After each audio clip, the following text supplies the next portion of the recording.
ya aprendieron en fisiología. Vamos a conocer qué particularidades tiene el feto y el neonato respecto de su termorregulación y por qué este grupo etario es más susceptible a efectos dañinos tanto de la hipertermia como de la hipotermia.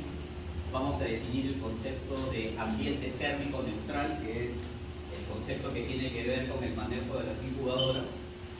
Vamos a identificar los riesgos de hipotermia e hipertermia, es decir, qué problema puede provocar a los bebitos que tengan la temperatura baja o alta. Y finalmente vamos a conocer las medidas preventivas para evitar la pérdida de calor en el neonato atérmico y en el pretermio. La clase en realidad es o sea, manejo de la termorregulación y también transporte del recién nacido, ¿no? Esto así como está en el silo. Pero el tema de transporte del recién nacido se deriva de estos conceptos y van a ver que no es nada. Bien, empezamos con conceptos básicos de la termorregulación. Deben recordar ustedes que el ser humano es un organismo que tiene la capacidad de mantener su temperatura central dentro de un rango muy estrecho. ¿Qué cosa es la temperatura central? ¿Y cómo se diferencia esta de otro tipo de temperatura? Es la temperatura de la piel. A ver, ¿quién me quiere decir? Ahí dice, ¿verdad? La temperatura central es aquella que se genera en los órganos internos. Y en el ser humano, esta temperatura varía en un rango bien estrecho, 0.6 más menos grados centígrados, más menos 0.6 grados centígrados. ¿Y cómo se diferencia esto de la temperatura de la piel? Que la temperatura de la piel es muy susceptible a los cambios del medio ambiente, ¿cierto? Por eso, primer punto práctico del cual, o el cual ya deberían ustedes haber deducido, es que es mejor medir la temperatura central o la temperatura de la piel, la central, ¿cierto? ¿Cómo podríamos medir la temperatura central en un individuo? Rectal, ¿no es cierto? La temperatura rectal. ¿Qué otra forma de medir la temperatura central tenemos? Oral, ¿no es cierto? Otra. De oído, hay unos termómetros de oído, infrarrojos de tímpano, reflejan muy bien la temperatura central. Y en los estudios de investigación miden la temperatura esofágica, ¿no? Meten un sensor a través del esófago y miden la temperatura central. Probablemente cuando ustedes revisen el tema de asfixia perinatal, les van a decir que hay un método de tratamiento que se llama la hipotermia, ¿no? Que consiste en disminuir la temperatura del recién nacido a 32 grados centígrados para disminuir el metabolismo cerebral y que la asfixia no dañe más el cerebro. Esos equipos que hacen eso vienen con un termómetro esofágico, porque ahí sí hay que controlar la temperatura exactamente, ¿cierto? Entonces, recomendación para su práctica clínica: nunca miden la temperatura de la piel, ¿no? Esos termómetros axilares, esas cositas que se ponen en la frente, han aparecido esos termómetros que disparan, ¿no? De no contacto, que usaban en la época del COVID, que te entrabas al banco y te hacían así. Eso no sirve absolutamente para nada, no tiene ningún efecto, porque va a reflejar la temperatura del ambiente más que la temperatura central. ¿Listo? Entonces ahí ven en este gráfico como aquí tenemos la temperatura atmosférica en grados Fahrenheit y aquí tenemos la temperatura corporal, y fíjense cómo el cuerpo humano es capaz de mantener la temperatura estable, obviamente dentro de un rango, ¿no es cierto? Porque si nos vamos muy a los extremos, obviamente los mecanismos de compensación del cuerpo ya no van a funcionar, ¿no? Entonces, esa capacidad del organismo o del individuo o del ser vivo para mantener su temperatura estable al margen de cómo se comporte la temperatura del medio ambiente, nos permite definir a los seres humanos como unos seres homeotérmicos. Es decir, ¿qué es un ser homeotermo? Es aquel ser que es capaz de mantener su temperatura central en un rango estable a pesar de lo que ocurra en el medio ambiente. Hay seres vivos, sin embargo, como estos, ¿no? Que son poikilotérmicos, es decir, que su organismo tiene la capacidad de variar su temperatura en relación a la temperatura del medio ambiente, ¿no? Los reptiles, los insectos hacen eso, ¿sí? Y lo más interesante acá está en que, bueno, ahí ya está escrito ahí, que los prematuros, los bebitos, los prematuros, ¿qué cosa es un prematuro?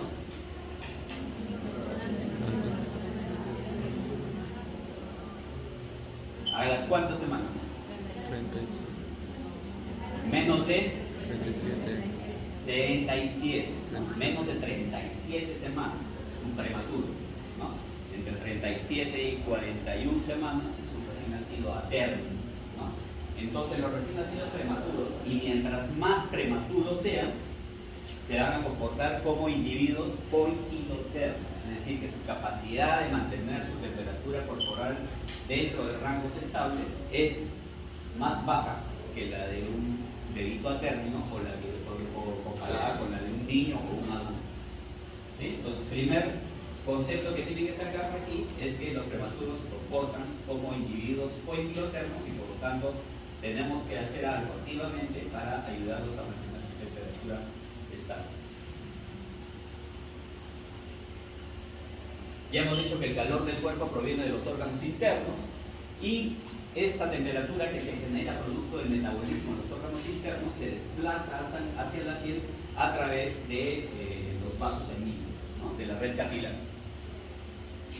Fíjense, en la piel, o la temperatura puede variar también durante el día, ¿no? Y dependiendo de algunas condiciones, sin que esto signifique que haya alguna patología, ¿no? La temperatura en las primeras horas de la mañana va a tender a ser menor que en el resto del día. Y si hacemos alguna actividad física, como está descrito ahí, nuestra temperatura corporal también va a ir aumentando, ¿cierto? Así que eso necesariamente significa que hay un problema. Entonces, la termorregulación del individuo, o mejor dicho, la temperatura corporal, es resultado de un balance entre todas aquellas actividades del cuerpo que generan calor, que llamamos mecanismos de producción de calor, y aquellas actividades o aquellas acciones que nos hacen perder calor, ¿no? O los mecanismos de pérdida de calor. Ese balance es el que establece la temperatura corporal. Entonces, ¿qué mecanismos de producción de calor existen? Ahorita estamos hablando en general, fisiología humana, no estamos hablando del bebé, ¿no? Tenemos dos tipos de mecanismos de producción de calor. Un tipo en la que la producción de calor vendría a ser como una especie de efecto secundario, ¿no? Estos son todos aquellos mecanismos que tienen que ver con el metabolismo de las células. Es decir, las células realizan su actividad celular a la que están dirigidas y producto de esas reacciones bioquímicas que se producen dentro de las células se produce calor, ¿cierto?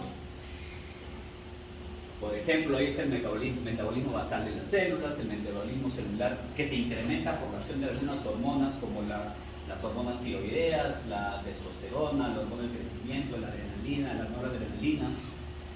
Metabolismo o el calor producido producto del metabolismo de la digestión, absorción de los alimentos, ¿no? En este grupo de calor producido por el metabolismo, el calor es como una especie de efecto secundario, ¿cierto? Mientras que hay otro grupo de mecanismos donde el calor se produce específicamente, o sea, estos mecanismos tienen como objetivo directo la producción de calor. A eso le llamamos termogénesis, ¿cierto? ¿Cuáles son estas? Las contracciones musculares. Recuerden cuando están expuestos al frío, comienzan a tener un movimiento rítmico muscular que se llama escalofrío, ¿no? ¿Cuál es el objetivo del escalofrío? Producir calor. Y tenemos un segundo mecanismo, que es el mecanismo de la termogénesis de la grasa parda.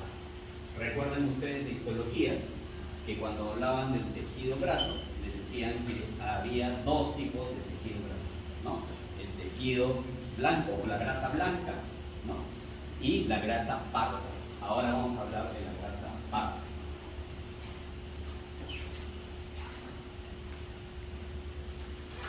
Y en contraposición, el organismo tiene mecanismos de pérdida de calor.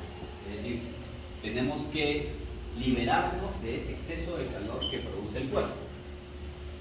Y la pérdida de calor se produce básicamente por estos 4 mecanismos que están descritos ahí, que vamos a conversar un poquito más al detalle en las siguientes láminas, y son la radiación, la evaporación, la convección y la conducción. Recuerden bien esos 4 términos, porque eso toda la vida se los van a preguntar en cualquier examen de neonatología, en cualquier cuestionario de pediatría, en los exámenes del ENAM, en los exámenes del residentado médico, y cuando, si alguno de ustedes quiere ser especialista en pediatría, cuando durante su primer año les van a estar preguntando constantemente eso, ¿no? Los mecanismos de pérdida de calor: radiación, evaporación, conducción y convección.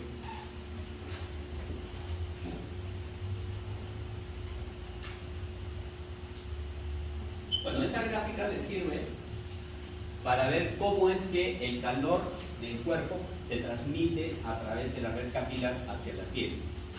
Fíjense, esta es la temperatura ambiental y ahí está la conductancia de calor a través de la piel, y mientras más baja en las temperaturas se produce una vasoconstricción que va a retener calor, es decir, va a evitar que la piel pueda conducir calor hacia el medio ambiente, mientras que a una temperatura mayor se produce una vasodilatación que va a provocar un mayor flujo de sangre a través de la piel y por lo tanto va a disipar más el calor, ¿no?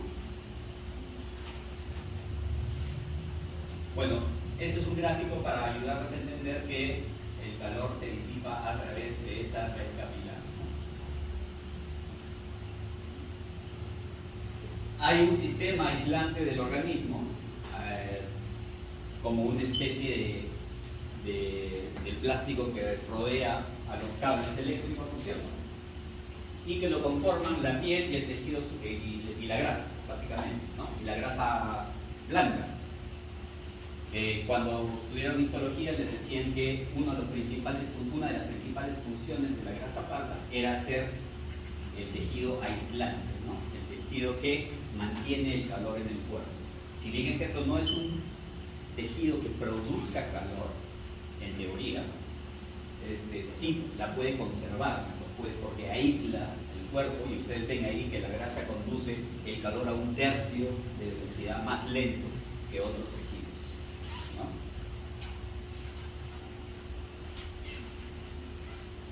Bien, vamos a hablar ahora específicamente de los mecanismos de pérdida de calor. El principal mecanismo de pérdida de calor en un adulto es la radiación. La radiación. ¿En qué consiste? Todos los cuerpos, ya sean vivos o inertes, producen, y que tengan una temperatura mayor de 0 grados, va a emitir calor a través de radiación, a través de ondas infrarrojas, ¿sí? Y ese calor va a moverse de acuerdo, mejor dicho, a la gradiente de calor. Es decir, mi cuerpo está produciendo calor, y si yo me pego a la pared o estoy cerca de la pared y la pared tiene una temperatura menor que la de mi cuerpo, yo voy a irradiar calor hacia la pared. Por el contrario, si esta pared está a una temperatura mayor que la de mi cuerpo, yo voy a recibir calor por radiación de estas ondas infrarrojas desde la pared hacia mi cuerpo. No se necesita que haya contacto, ¿no? Ahí pueden ver una foto de una persona. Existen una serie de equipos, ¿no?, que son capaces de identificar estas ondas infrarrojas y traducirlas en imágenes de color, que es también lo que hacían, no sé si aquí en el Perú se llegó a hacer, pero en otros países tenían unos sensores de este tipo, y la gente cuando pasaba por el aeropuerto les iban identificando quién iba teniendo una temperatura mayor de la que se esperaba y los agarraban. En el método o en los métodos de control durante la pandemia de COVID, no sé si han visto, ¿no?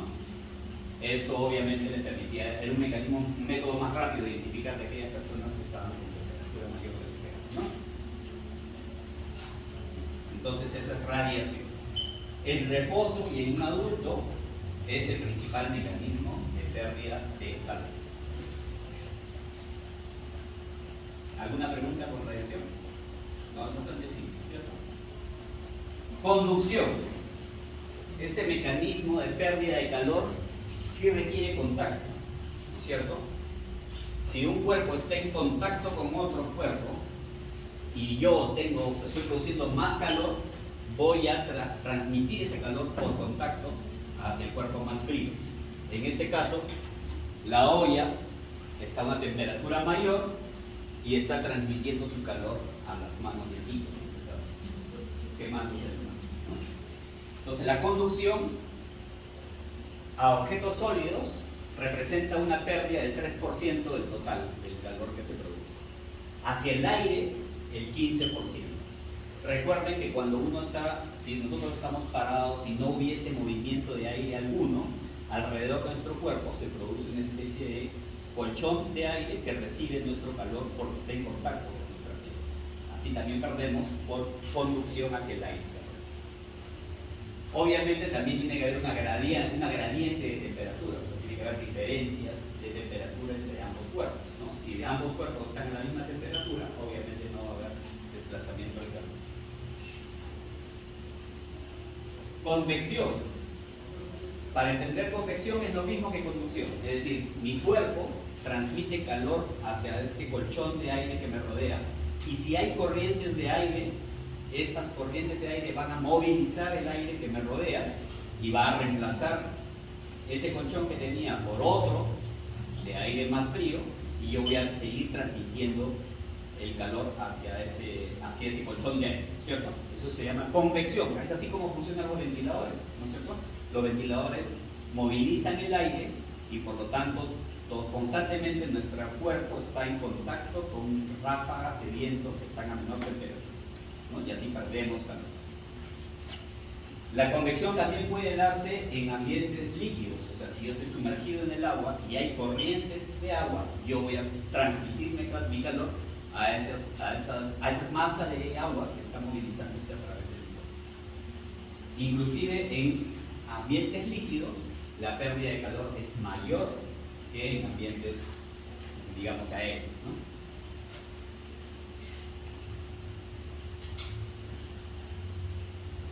Y la evaporación. ¿La evaporación en qué consiste? En que el sudor que producimos, producto de nuestra actividad física, se evapora de nuestra piel, liberando calor, o haciéndonos perder calor. En reposo, obviamente, este mecanismo no es representativo, porque estamos en reposo. Pero recuerden, cuando hacen alguna actividad física intensa y comienzan a sudar, el sudor, al evaporarse de su piel, va a representar un incremento de la pérdida de calor. ¿Sí? En actividad física, este mecanismo es el principal mecanismo de pérdida de calor. De hecho, se sabe que, miren, por cada gramo de agua que se evapora de la piel, se pierden 0.58 kilocalorías. Ok, esos son los conceptos básicos de termorregulación en un individuo cualquiera. Ahora vamos a conocer qué particularidades hay en el feto y en el neonato. Primero vamos a hacer un poquito de historia y vamos a mencionar a algunos médicos que tuvieron relevancia en el estudio de la termorregulación, en específico en la etapa neonatal.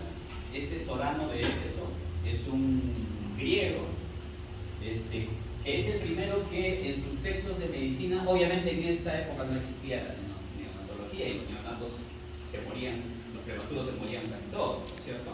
Pero este doctor, que era en realidad, que se considera el padre de la ginecología, es el primero que escribió una observación respecto de esto, ¿no? Respecto de aquellos neonatos que están expuestos a temperaturas más frías, tienen una mayor probabilidad de morir.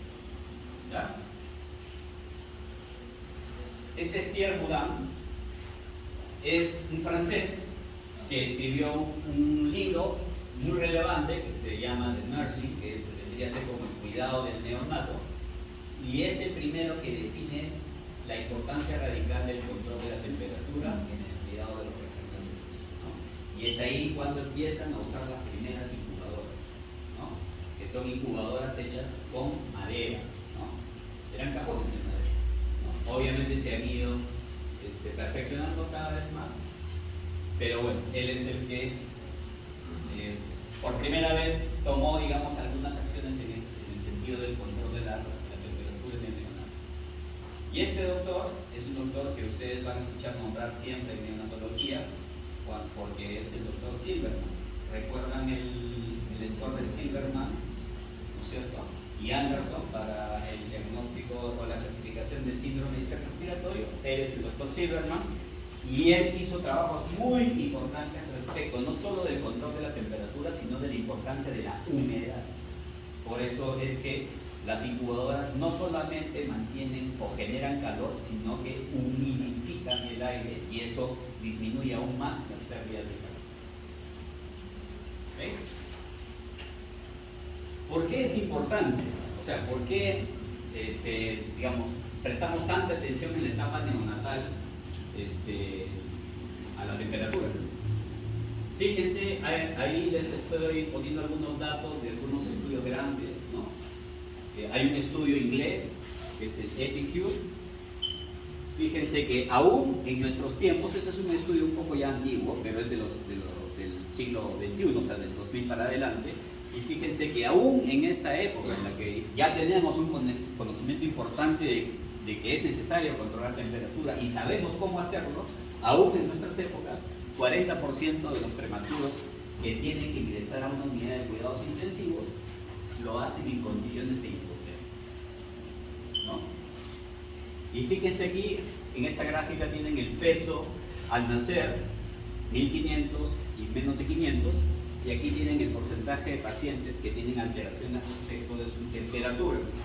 Y esta barra de acá, que es la barra crema, corresponde a hipotermia.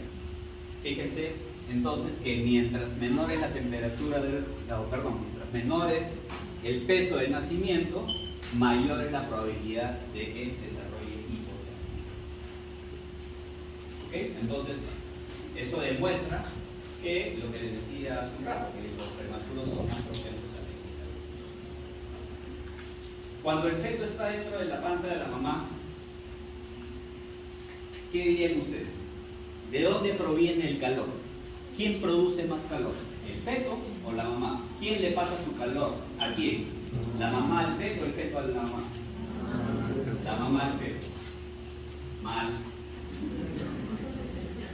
El feto tiene una tasa metabólica que es de 3 a 4 watts por kilogramo de peso, que es el doble o a veces hasta más de la tasa metabólica de un adulto. Y eso es obvio. ¿Por qué? Porque el feto tiene sus tejidos están en reposo o están en un crecimiento súper acelerado. Está en un crecimiento súper acelerado, y eso genera esos procesos bioquímicos que generan calor. Ese calor, ¿a dónde se va a ir? A su mamá. ¿Cómo se va a ir? ¿A través de qué? De la placenta. La sangre es la que transporta el calor. Entonces, el feto es el que le da calor a su mamá. ¿Sí? Generalmente el feto recibe casi todo de su mamá, pero en este caso es al revés, ¿no?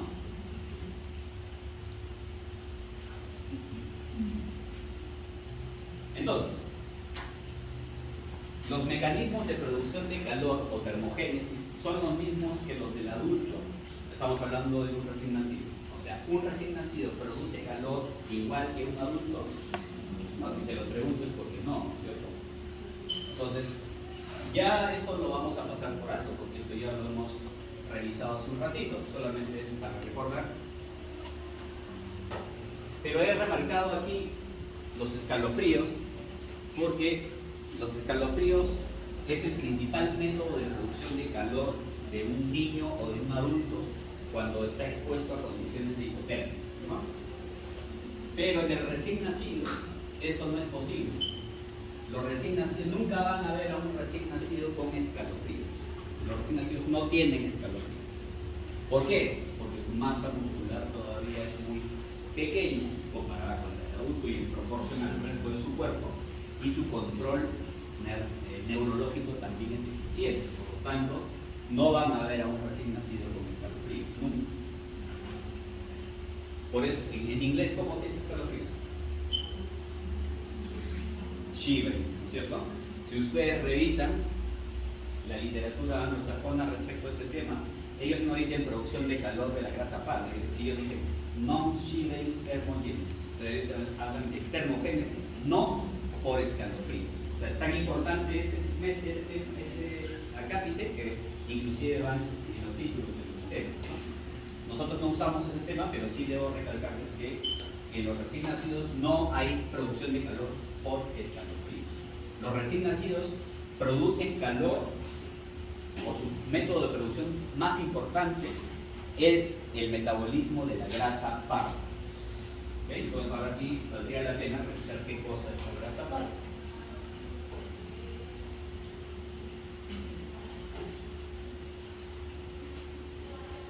Este autor, Atay 1902, aunque ya había varios autores, varios médicos que habían identificado que había una grasa, un tejido parecido a la grasa amarilla, pero que tenía un color más oscuro, que estaba ubicado en algunas regiones del cuerpo de los fetos, y lo describieron inicialmente como la glándula de hibernación, así le decían. ¿Por qué? Porque ellos identificaron que en aquellos animales que hibernan, ¿cuál es el principal animal que ustedes saben que hiberna? El oso. En esos animales, el tejido, la grasa parda, es mucho más evidente, ¿no? Mucho más hipertrófico, si quieren. Y estos médicos, en aquella época, que por primera vez identificaron este tipo de tejido en el ser humano, también lo llamaron la glándula de la hibernación, ¿no? Porque morfológicamente era muy parecido a lo que encontraban en los animales que hibernan. Luego le llamaron ya, han usado diferentes nombres y ahora simplemente se lo conoce como grasa parda, ¿no? Está ubicada, aquí pueden ver, en el cuello, alrededor de la arteria carótida, ¿no? Y ahí pueden ver dos dibujos donde se describe mejor la ubicación, ¿no? Alrededor del cuello, en las axilas, en el espacio interescapular y alrededor de algunos órganos internos, como por ejemplo alrededor de los riñones, de las glándulas suprarrenales, ¿no? Ahí donde se ubica este tejido llamado grasa parda. Aquí tienen una resonancia magnética nuclear, donde se puede ver mejor y digamos en una imagen más cercana a lo real la ubicación de la grasa parda en un feto o en un recién nacido. Y aquí pueden ver las características histológicas comparativas entre la grasa blanca y la grasa parda, ¿no? La grasa parda, ustedes podrán darse cuenta que es más oscura. ¿Por qué? Porque tiene más hemoglobina, porque está más vascularizada, ¿cierto? Entonces, esas son las características, son células poligonales con una gran cantidad de inclusión de grasa dentro, ¿no? Si lo comparamos con la grasa blanca.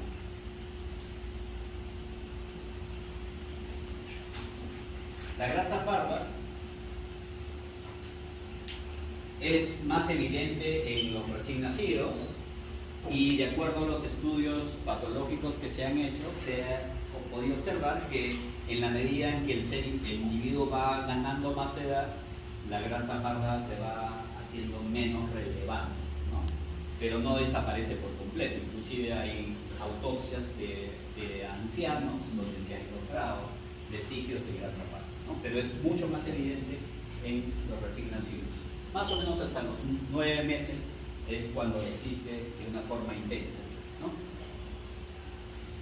Esta grasa parda produce calor a través de una hormona o una proteína muy importante que nosotros en español llamamos termogenina, pero que en la literatura anglosajona la conocen como la proteína del desacople, así le dicen. ¿Por qué? porque esta proteína lo que hace es desacoplar la fosforilación en la membrana mitocondrial. ¿Recuerdan la cadena esta del ATP? ¿No es cierto? Que los electrones entran y comienzan una cadena y una cascada para producir ATP, ¿no es cierto? Almacenar energía en ATP. Esta proteína lo que hace es desacoplar esa cascada de eventos bioquímicos para liberar calor. Por eso en inglés se llama UCP o proteína de desacople. ¿Ya? Y en español le decimos termogénico. ¿Cómo actúa esta proteína? Existe en varios tejidos, pero más importantemente se ubica o es identificada en la grasa parda, ¿no? En la grasa blanca también existe esta misma proteína, pero su concentración y su capacidad de actuar es mucho menor. ¿Sí? La acción de esta proteína va a depender de otras hormonas, como vamos a ver en un gráfico más adelante. Va a depender de la acción de las hormonas tiroideas, de la adrenalina, de la noradrenalina.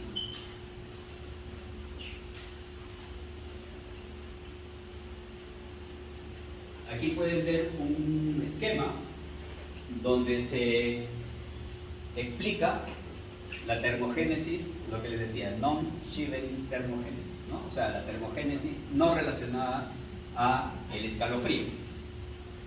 O, como decimos nosotros, la termogénesis de la grasa parda. Ahí en el cuadro de arriba, en celeste, van a ver un evento estresante que produce frío en el infante. Lo que va a provocar es una activación de los termorreceptores que están ubicados en la piel del recién nacido. Estos receptores van a estimular el núcleo anterior y el preóptico del hipotálamo, y el hipotálamo va a producir un incremento en la actividad del sistema simpático. El sistema simpático, como ustedes saben, va a producir las catecolaminas, ¿no? La norepinefrina, y va a estimular la producción de hormonas tiroideas, como ven allá. Esta estimulación de las hormonas tiroideas va a producir una liberación de T4, que se va a convertir en T3, y estas van a activar o van a inducir a la actividad de la proteína de desacople o termogenina en las membranas mitocondriales de las células del tejido pardo o de la grasa parda. Por otro lado, la norepinefrina va a producir una vasoconstricción y también va a actuar directamente sobre la grasa parda. Esta actividad en la grasa parda, producto de la termogenina y de la actividad simpática, va a producir desacople, como les dije, y esto va a producir calor, ¿no? Y este es el mecanismo por el cual se produce la termogénesis en un recién nacido. ¿Okay?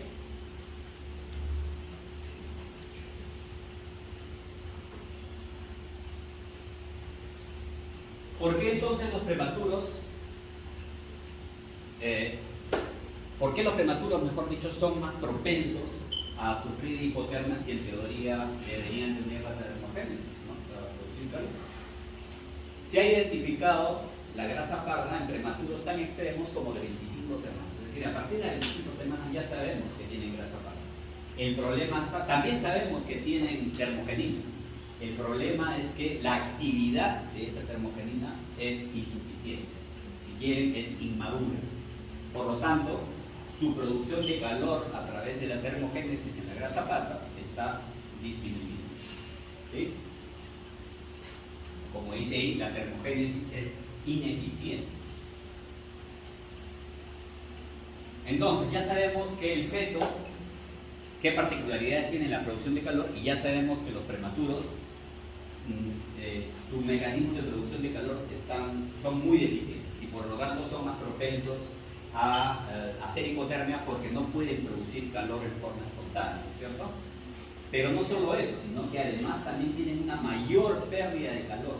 Sus mecanismos de pérdida de calor están incrementados. ¿Por qué? Fíjense en este neonato, Esto es un neonato a término, obviamente, ¿no? Está gordito. Y yo he dibujado ahí dos esferas, porque siendo un poco burdos, digamos que el cuerpo del bebé parece una esfera, comparado con el cuerpo de un niño mayor o comparado con ustedes, que son adultos, ¿no es cierto?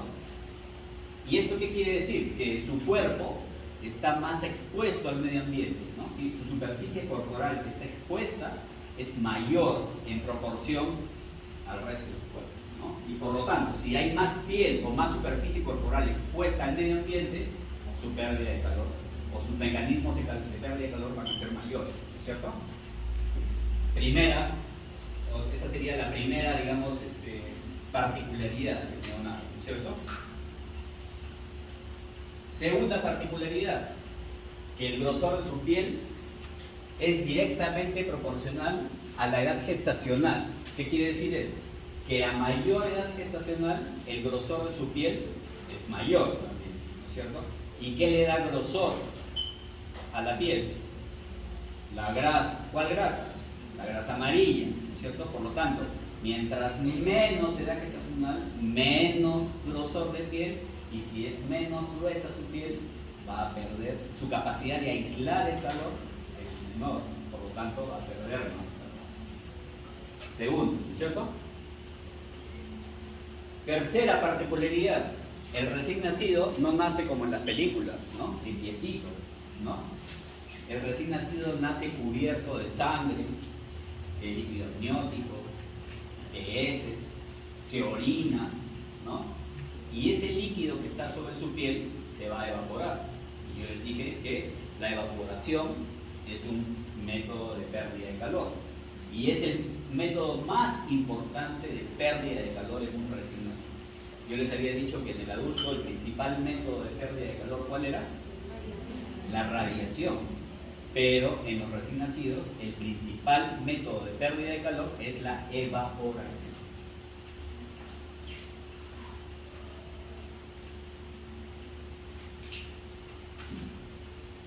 Ya lo saben, ¿no? Miren, un prematuro puede llegar a perder hasta 200 kilocalorías por kilo, ¿no? Ya quisieran ustedes perder a esa velocidad, a esa tasa. Un prematuro puede perder hasta 15 veces más calor por evaporación que un recién nacido en término. Y bueno, claro, en la medida que van pasando los días, la piel va madurando, ¿no? El bebé va ganando peso, va acumulando grasa y obviamente ahí está mejor su calor, ¿no? Ok. Listo, entonces, ya sabemos cómo se produce calor, cómo se pierde calor, ya sabemos que los recién nacidos, mientras más pequeñitos, son más propensos a la pérdida de calor, ya sabemos por qué. También sabemos que sus mecanismos de producción de calor, mientras más pequeños, son más deficientes. Entonces, también hemos visto, bueno, no se los he mostrado, pero se los voy a decir, ¿no? Los bebitos hipotérmicos tienen una mayor probabilidad de morir. Yo les he mostrado un gráfico donde dice que mientras más pequeños, más posibilidad de hipotermia, pero no les he mostrado gráficos que también existen, donde dicen que mientras más bebito y más hipotermia, más riesgo de morir. Por ahí había un gráfico que decía, una descripción que decía que casi el 100% de los recién nacidos menores de 26 semanas con hipotermia van a morir. Yo les voy a contar una experiencia individual mía, pero que refleja más o menos lo que pasó. Lo que pasa, cuando yo era R1 hace muchos años atrás, estaba rotando por primera vez neonatología y me tocó asistir al nacimiento, a una cesárea de emergencia en una mujer que tenía cáncer de tiroides en fase terminal, y la cesárea era para salvar al bebé de 29 semanas que estaba dentro de la mamá. La mamá estaba muriéndose y entonces había que salvar al bebé. Entonces, como la mamá ingresó por emergencia, yo estaba en un hospital en Lima grande, donde ese hospital tenía sala de operaciones de ginecobstetricia, es decir, en el área, en el piso de ginecobstetricia, ahí tenían salas donde operaban todas las cesáreas. Y nosotros, como neonatología, teníamos todo nuestro equipo en esas salas. Pero como esta señora ingresó por emergencia, ¿no? no alcanzaron, o sea, era tan urgente todo que había que hacer la operación en la sala de operaciones de emergencia, que estaba en el primer piso de ese hospital.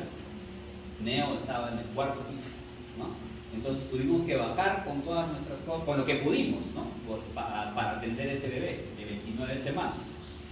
Nace el bebé, nace mal, con dificultad respiratoria, bueno, tuvimos que intubarlo, lo masajeamos con el neonatólogo con el que estábamos, y nada de lo que hacíamos mejoraba la situación del bebé. Ya hasta le pasamos adrenalina y todo, y el bebé, su frecuencia cardíaca sigue cayendo y estaba en apnea, ¿no? Y nosotros estábamos con la incubadora de transporte. Obviamente no teníamos una servocuna porque no era nuestra sala de operaciones, estábamos atendiendo al bebé ahí al lado de la mesa de operaciones, en una mesita que nos dieron, o sea, no había nada preparado. Y el neonatólogo, obviamente con mucha más experiencia, decidió en ese momento agarrar al bebé, arroparlo y lo metió a la incubadora y nos fuimos corriendo, bolseando al bebé, pero ya en la incubadora hasta que llegamos al cuarto piso.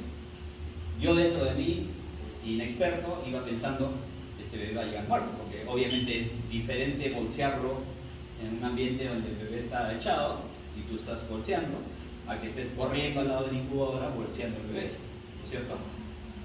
Pero para mi sorpresa, cuando llegamos a neonatología, lo sacamos al bebé de la incubadora y el bebé estaba extubado. O sea, yo estaba bolseando cualquier cosa menos el bebé, y el bebé estaba respirando espontáneamente. O sea, estaba con dificultad respiratoria, estaba grave, pero estaba mejor de como habíamos empezado el traslado. Entonces yo, el asistente no me explicó nada, pero yo después, pensando en ese evento, dije, ¿cuál ha sido la diferencia? ¿La diferencia qué ha sido? La incubadora, ¿no? La incubadora, el control de su temperatura. Ese bebé felizmente sobrevivió, ¿no? Se fue con su abuela, pero casi se muere porque estaba expuesto al frío, ¿no? Entonces, en los recién nacidos, mientras más prematuros, más vital es el control de la temperatura. Entonces, ya sabemos eso, ya nosotros lo sabemos, ¿cierto? Entonces vamos a conversar del concepto de ambiente térmico neutral, que es el concepto que explica, digamos, el uso de las incubadoras. Y en esta gráfica lo van a entender. Este es el ambiente, la temperatura ambiental. Arriba está la temperatura del cuerpo. Acá está esta curva, es la tasa metabólica y el consumo de oxígeno. ¿Ya? Entonces, fíjense lo que dice esta gráfica. Cuando la temperatura ambiente está en un rango más o menos estable, ¿no? Favorable para el bebé o para la persona, hay una regulación química de la temperatura. ¿Cuál sería la regulación química? La termogénesis, ¿no es cierto? El bebé puede mantener su temperatura corporal dentro de ese rango y está vivo. Si la temperatura ambiente se va al extremo hacia el frío, la temperatura corporal comienza a descender y el cuerpo del bebé comienza a incrementar su tasa metabólica y su consumo de oxígeno porque intenta compensar su pérdida de calor con el metabolismo de la grasa parda. Recuerden mejor dicho, que la epinefrina, la levotiroxina o la tiroxina, mejor dicho, son las hormonas que hacen que la grasa parda funcione, pero también son hormonas que incrementan el consumo de oxígeno, ¿no es cierto? Y por lo tanto, la tasa metabólica del bebé va a llegar a un punto máximo que si no se resuelve la temperatura ambiental, va a terminar con la muerte por frío, porque el cuerpo del bebé, el organismo del bebé no va a ser capaz de mantener un consumo de oxígeno tan alto. Lo mismo va a ocurrir hacia el extremo del calor, digamos, ¿cierto? Los mecanismos de pérdida de calor van a tratar de compensar el exceso de calor consumiendo también oxígeno, y obviamente el cuerpo no es capaz de mantener ese consumo por mucho tiempo y el bebé va a morir por exceso de calor. Esta zona de acá, fíjense, que es una zona donde la tasa metabólica es la más baja y que asegura un mantenimiento de la temperatura corporal con la tasa más baja posible, con el menor consumo de oxígeno, se llama ambiente térmico neutral. O sea, ¿qué es el ambiente térmico neutral? Es aquel rango de temperaturas del ambiente que rodea al bebé que le permite mantener su temperatura corporal dentro de lo más apropiado y con el menor consumo de oxígeno posible. ¿Me entendieron? Eso es ambiente térmico neutral. ¿Listo? Y aquí tienen el rango, esos rangos para cada peso y para cada tiempo de vida. Entonces fíjense ahí arriba, estas dos columnas son lo mismo. Esta columna de acá es la continuación de esta de acá, ¿ya? Fíjense arriba que dice peso, edad postnatal y peso. Dentro de las primeras 6 horas de vida, en un niño que al nacer tiene menos de 1200 gramos, el rango de temperatura, es decir, el ambiente térmico neutral, está entre 34 y 35.4 grados centígrados. Es decir, si me nace un bebito con menos de 1200 gramos, dentro de sus primeras 6 horas de vida, yo lo voy a meter a la incubadora y voy a decirle a la incubadora que me mantenga la temperatura del ambiente interno de la incubadora en esos rangos. ¿Cierto? Fíjense que mientras más edad gana el niño en horas y mientras más peso al nacer tiene, menos temperatura va a necesitar. Fíjense acá, 5 a 6 semanas, un bebé de 2500 gramos, el ambiente térmico neutral o el rango de temperaturas en el que tiene que estar la incubadora es entre 29 y 31.8 grados centígrados. Entonces, esto es la aplicación práctica de ese gráfico que vieron ustedes hace un ratito. Entonces, cuando vean una incubadora, todas las incubadoras se puede setear la temperatura. ¿Sí? ¿Alguna duda ahí? Bien, ¿qué pasa si no somos capaces de mantener la temperatura corporal del niño en rangos normales? Obviamente, como ya habrán deducido ustedes, los más afectados van a ser los prematuros. Mientras más prematuros, más se afecta, eso ya lo sabemos. Los recién nacidos van a iniciar sus mecanismos compensadores, ¿no? Si el enfriamiento es corto, estamos hablando de la hipotermia, ¿no? Si el enfriamiento es un periodo corto, el bebé va a ser capaz de, digamos, compensar. Pero si el enfriamiento es prolongado, entonces sí vamos a tener problemas, ¿no? Hay estudios en recién nacidos menores de 1000 gramos que demuestran que la labilidad térmica de estos niños se compensa recién hacia el tercer o cuarto día de vida. Y el principal problema que tenemos en los bebitos que son abandonados, porque a veces abandonan a los bebés, ¿no?, es mantener el calor, ¿no es cierto? No sé si ustedes vieron hace varios años atrás, hubo un caso que salió en la tele, hasta salió a nivel nacional, de un bebito que encontraron en el botadero, ¿no? Ahí por el Cerro del Yorco, por la Quebrada del Diablo, por ahí donde van a botar la basura los camiones. A esos los recicladores escucharon que lloraba un bebé y que había un montón de perros alrededor del bebé que se lo estaban comiendo, ya lo estaban mascando, lo estaban mordisqueando al bebé. Felizmente lograron rescatarlo, el bebé estaba con múltiples mordeduras, pero su principal problema era que estaba frío, ¿no? Tenía hipotermia, porque el bebé lo habían tirado al basurero, ¿no? Ese bebé estuvo grave, estuvo hospitalizado, intubado, no tanto por las heridas, sino por su hipotermia. La hipotermia se clasifica en hipotermia leve entre 36 y 36.4 grados temperatura rectal, estamos hablando, ¿ya? Hipotermia moderada entre 32 y 35.9, hipotermia severa menos de 32 grados centígrados. Los síntomas son bastante inespecíficos como en cualquier patología neonatal. Ustedes, si les preguntan ¿qué síntomas tiene un neonato con neumonía? Fácil. Los síntomas son inespecíficos, doctor, y no van a perder. porque normalmente han sido todos inespecíficos. Pero pueden estar inicialmente irritables, luego somnolientos, letárgicos, con problemas para alimentarse, con vómitos, puede haber piel rubicunda, después se van a poner pálidos, va a haber sudoración, por eso van a estar como pegajosos al tacto, la frecuencia cardíaca sube, baja, y se puede desarrollar necrosis de la grasa parda. Este bebé ha usado tan intensamente su grasa parda que se ha necrosado. Necrosis de grasa subcutánea. ¿Dónde se ubicaba la mayor cantidad de masa de grasa parda? En el espacio interescapular. ¿Dónde tiene su afectación? Ahí, justo. También puede haber eso, el esclerema neonatorum, ¿no? Que también es una forma muy parecida a la necrosis de la grasa parda. Si la hipotermia persiste, se va a desarrollar acidosis metabólica y luego falla orgánica múltiple y luego la muerte. Bueno, ¿qué se hace para manejar la hipotermia? Fácil, calentarla, pues, ¿no? Si la hipotermia es leve, suficiente el calor de la madre, ¿no? Lo que llamamos mamá canguro o contacto piel a piel, ¿no?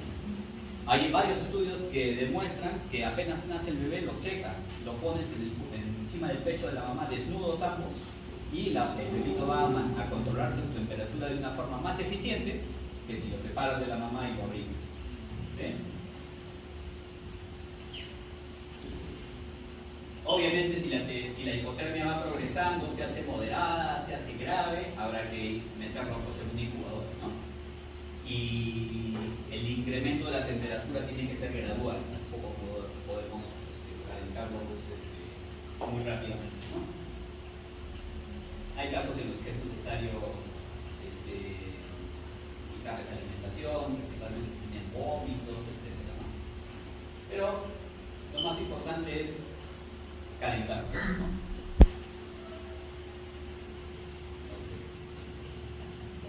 La hipertermia, que vendría a ser lo contrario.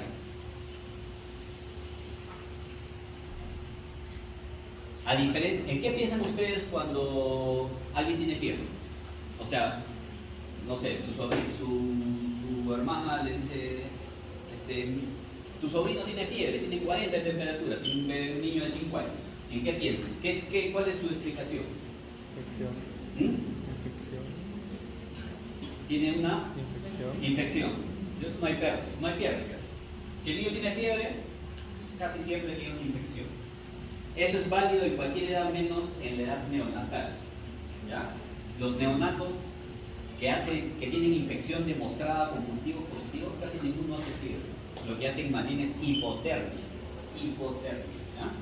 De hecho, ustedes cuando tengan yo les voy a hablar también del tema de sepsis neonatal. Me toca hablar con ustedes del tema de sepsis neonatal. Y ahí vamos a hablar de síntomas inequívocos de sepsis neonatal. ¿Cuáles son los síntomas inequívocos de sepsis neonatal? Hipotermia, apnea, dificultad respiratoria. Esos tres. ¿Ya? Casi nunca vamos a ver un niño con sepsis demostrada con cultivos y fiebre. En los neonatos, si encuentras un neonato con fiebre, generalmente son cualquiera de esos dos casos. ¿Se acuerdan que yo les di el tema de deshidratación neonatal? Ahí hablamos de la triada clínica de la deshidratación neonatal. ¿Cuál era? Fiebre, pérdida de peso mayor de lo esperado, ¿no? Mayor del 10%, y ictericia. Muy bien. ¿Cómo te llamas? Pediatra, ¿no es cierto? Entonces, la hipertermia es mucho más frecuente en la deshidratación y en el sobreabrigo que en la sepsis.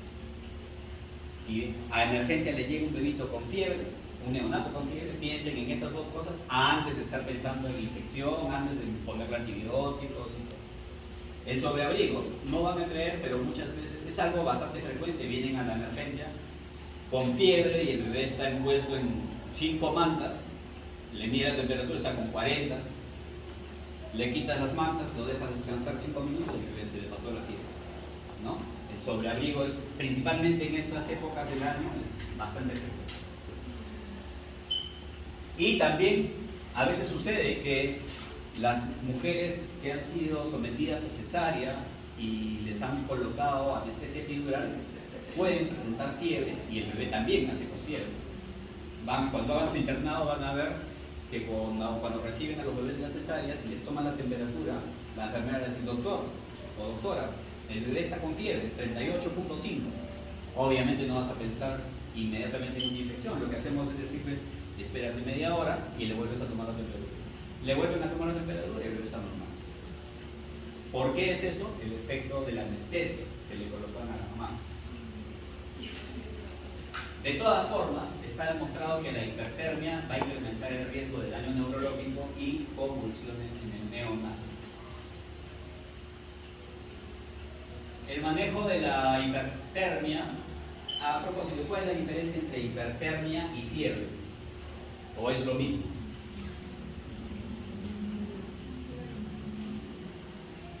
Si les pregunto, es que no es lo mismo, ¿no? Entonces, ¿qué cosa es fiebre y qué cosa es hipertermia? ¿Por qué haces así? O sea, que la fiebre es hasta acá y la hipertermia es hasta allá. No, no sé. La fiebre es el incremento de la temperatura corporal por la acción de los pirógenos, ¿no? ¿Qué cosas son los pirógenos? Los pirógenos son sustancias que pueden ser endógenas o exógenas, ¿no? Que son capaces de mover el umbral de temperatura que tiene el hipotálamo y provocar fiebre. ¿Cuáles son esos pirógenos? Las endotoxinas bacterianas, principalmente, las citoquinas, ¿no? La interleucina 1, la 6, el factor de necrosis tumoral alfa, ¿se acuerdan? De inmunología, esos, ¿no? ¿Y qué cosa es la hipertermia? Es el incremento de la temperatura corporal no asociado a los pirógenos. Por ejemplo, bueno, ya pasé, deshidratación, sobreabrigo, choque de calor. ¿Qué cosa es el choque de calor? ¿Alguna vez han visto un niño con choque? La gente se puede morir por choque de calor. En verano se muere la gente por choque de calor. En Europa, los ancianos. Yo una vez en emergencia en el hospital he visto un choque de calor en un niño. 42 de temperatura. Un niño de 10 años, Cristo Rey, noviembre.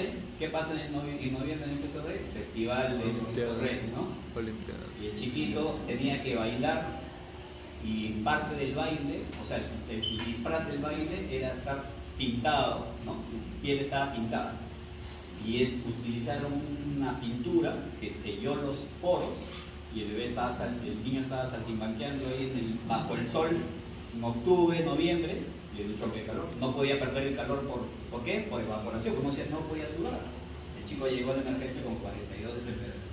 Ahí el paracetamol, el metamizol no le produce ningún efecto, porque esos actúan sobre el hipotálamo. Acá el problema es otro. Ahí tienes que meterlo en una tina con agua fría, si no hay daño neurológico. Entonces, hipertermia es una cosa, fiebre es otra, no son sinónimos. Obviamente, si tienen un niño con fiebre, nadie les va a cuestionar que investiguen sepsis. A pesar de que lo que les he dicho, nadie va a cuestionar que le pidan un hemograma, que le pidan su PCR, que le pidan su procalcitotina, que le pidan su cultivo. Por ejemplo, si viene con 42 y le meten una tina con agua muy fría, que no da menos. ¿Perdón? ¿Qué va a Si pasar? le meten agua muy fría, Va a bajar su temperatura corporal. Ya, por último, que ya sabemos, o espero que hayan entendido, digamos, todo respecto a la termorregulación y el daño que se puede producir en un niño con hipo o hipertermia.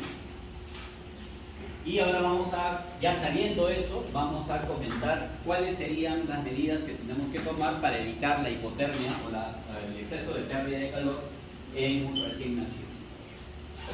Que son básicamente acciones que van dirigidas a evitar el efecto de los mecanismos de pérdida de calor, ¿no? Primer mecanismo de pérdida de calor, radiación. ¿Qué harían ustedes para evitar que el bebé pierda calor por radiación? ¿Ah? Ponerlo en un ambiente caliente. Eso. ¿Cuál es el ambiente caliente? La madre. La servocuna. La radiación consiste en que va a haber pérdida de calor de acuerdo a la gradiente y a través de ondas infrarrojas. Entonces que lo pongo debajo de una fuente de calor, o sea, de un objeto que produzca más calor que su cuerpo. Por eso usamos servopuntas. Muy bien. ¿Cómo evitamos las pérdidas de calor? Por convección o por conducción. Conducción. Conducción es cuando el cuerpo pierde calor en favor de otro mediante el contacto. Canguro, la madre. Claro. ¿En qué lo vamos a recibir al bebé? En una toalla, ¿no es cierto? Esa toalla tiene que estar precalentada. Precalentada. Entonces lo recibo al bebé en toallas precalentadas y la ropa que le voy a poner tiene que estar calentada previamente. Los objetos donde lo voy a poner al bebé, que es la servocuna, tiene que haber estado encendida previamente al parto para que ya esté calentada. ¿Sí? ¿Qué hacemos para evitar las pérdidas de calor por conducción? Perdón, por convección. ¿Ah? Evitar corrientes de aire. ¿Qué hacemos? Cerramos puertas, ventanas. Los anestesiólogos nos odian porque en verano hace calor en la sala de operaciones y ellos quieren tener su aire acondicionado encendido y nosotros les pedimos que lo apaguen, ¿no es cierto? Hasta que nazca, hasta que yo me lleve el bebé. Entonces, hasta que yo me lleve el bebé, todo el mundo está sudando como loco en la sala de operaciones. Hasta que puedan encender su aire acondicionado. El bebé tiene que ser recibido en un ambiente donde no haya corrientes de aire, ¿cierto? ¿Y qué hacemos para evitar las pérdidas de calor por evaporación? Puede ser, ¿no es cierto? ¿Cómo sería eso? Ya, muy bien, ¿no es cierto? Claro, lo puedo meter en una servocuna. Usted, doctor, me ha dicho que la incubadora humedece el aire. Perfecto, claro, ahí pierdo calor. Ahí ya no va a perder calor por evaporación, porque el ambiente ya está húmedo. Pero eso no hacemos con todos los bebés. Secar, ¿no es cierto? El bebé nace, como está mojado, húmedo por el líquido amniótico, por la sangre, por la orina. Al bebé hay que secarlo rápidamente y cambiar los paños cuando se humedecen por otros que estén secos y precalientes. ¿Ya? Eso es lo que hacemos. Entonces el ambiente de sala de partos o sala de operaciones debe estar a una temperatura de 25 grados, no debe haber corrientes de aire, la cuna radiante debe estar en modo de precalentamiento antes que se produzca el nacimiento, las mantas o toallas para la recepción del recién nacido deben estar precalentadas previamente. Al recibir al recién nacido se debe iniciar el secado enérgico del mismo cambiando las toallas oportunamente. Todo lo que ustedes muy bien me han dicho. Se debe promover el contacto piel a piel. Ya les dije hace un ratito que la temperatura de la mamá mantiene muy bien la temperatura del bebé. Sin embargo, obviamente una vez que está en contacto con la piel hay que secarlo, por supuesto, ¿no? Y ya sobre la piel de la mamá se hacen los procedimientos si es que el bebé está estable, ¿no? Que es el corte del cordón, la identificación, el examen físico.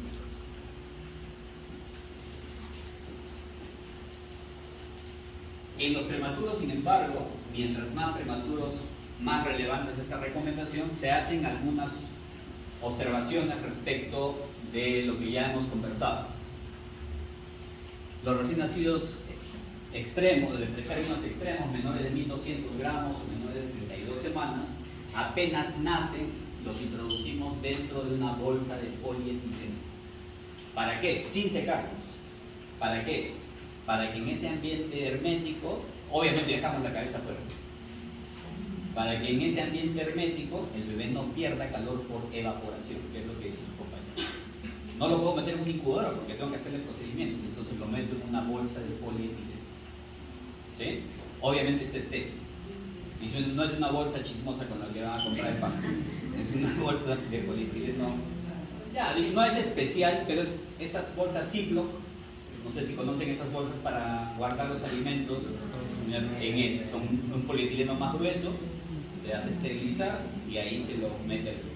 Y si hay que bolsearlo, intubarlo, todo se hace dentro de esa bolsa, como está ahí. Ese bebé está intubado, miren. Está intubado, está dentro de la bolsa, está con su gorrito, ¿no? Ya cuando se han hecho todos los procedimientos, recién lo introducimos dentro de la incubadora.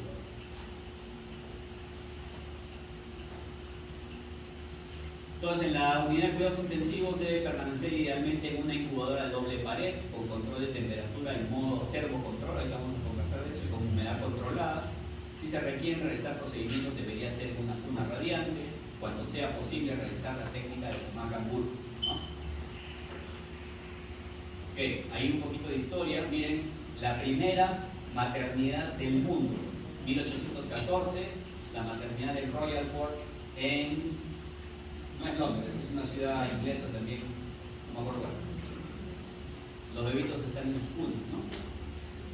Stéphane Tardieu, un ginecobstetra francés, la primera incubadora, 1880. Miren, es una caja de madera con bolsas de agua calientes. Pero ya, en ese momento ya sabían que el control de la temperatura era importante. Pierre Boudin, ya les expliqué, bastante, digamos, un conocimiento ya mucho más extenso sobre el control de la temperatura. Y fíjense en las primeras incubadoras, estamos hablando de Estados Unidos, Europa, principios del siglo XX, incubadoras donde había más de 3 bebés en una incubadora, y la gente, eso es una feria, una expoferia. La gente común y corriente iba a ver a los recién nacidos en sus incubadoras como si fuesen monos de feria. Y hemos llegado a esto, ¿no? Esta es una incubadora de paredes abiertas, o servocuna, le decimos. Y esta es una incubadora de paredes cerradas, de doble pared. Las dos tienen el mismo objetivo, mantener el calor. La desventaja de esta es que como tiene las paredes abiertas, o sea, no hay paredes. Paredes abiertas es una forma elegante de decir que no tiene paredes, ¿no? Obviamente las pérdidas por convección son mucho mayores, ¿no? Aquí las paredes cerradas mantienen mucho mejor la temperatura. El problema está en que yo no puedo manipular al bebé, ¿no? Imagínense hacer un RCP acá, ¿no? Pero obviamente